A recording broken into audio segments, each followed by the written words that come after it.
about why your fatigue keeps coming back even after you've fixed it.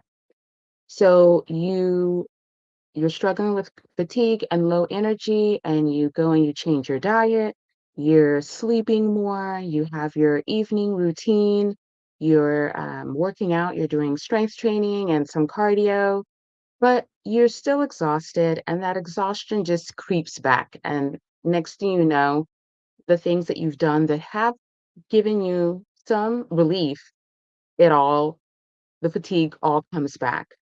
So, one thing I want to say about that is it's important to understand that you've probably just been treating the symptoms.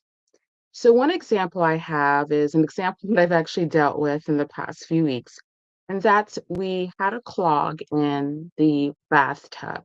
So my sister and I, we went and we got Drano, put Drano in the pipe, and then it cleared up for a couple of days, but then it came back. And so after doing a little bit more research, I found out that hey, maybe there is a clog further along in the pipe. So the symptom of the clog was the water kind of pooling up in the bathtub. And so we were like, hey, we're going to get this Drano and put in the drain. And so we put that in there and it helped for a couple of days, but then it came back.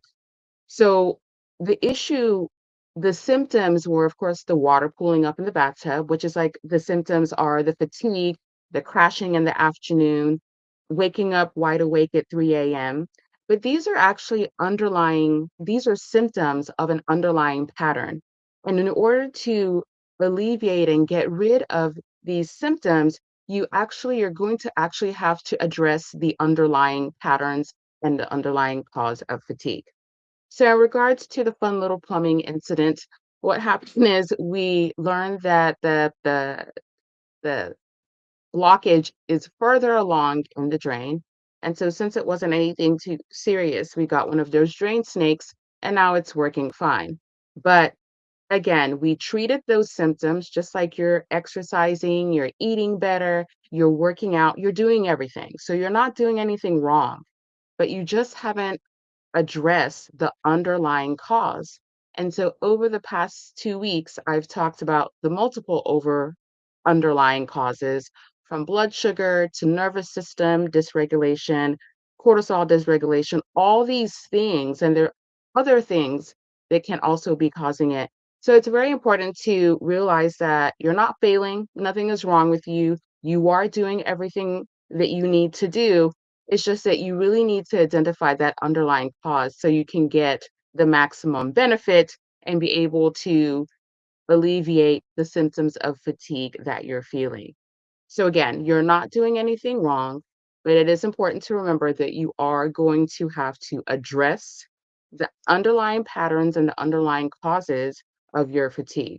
We can treat symptoms all day, but in order to get that long term relief, we do have to find out what's really going on underneath. And so, if in order for you to do that, you can join me on my Get Your Spark Back event that's going to be held next Tuesday, April the 28th at 6 p.m.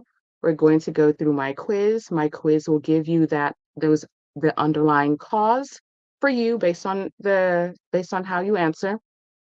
And then after that, what's going to happen is then I'll give you some next steps. So you'll get to next steps to address the underlying cause, so instead of just addressing the symptoms. Again, that's Tuesday, April the 28th at 6 p.m. Central Standard Time. The link is in the bio.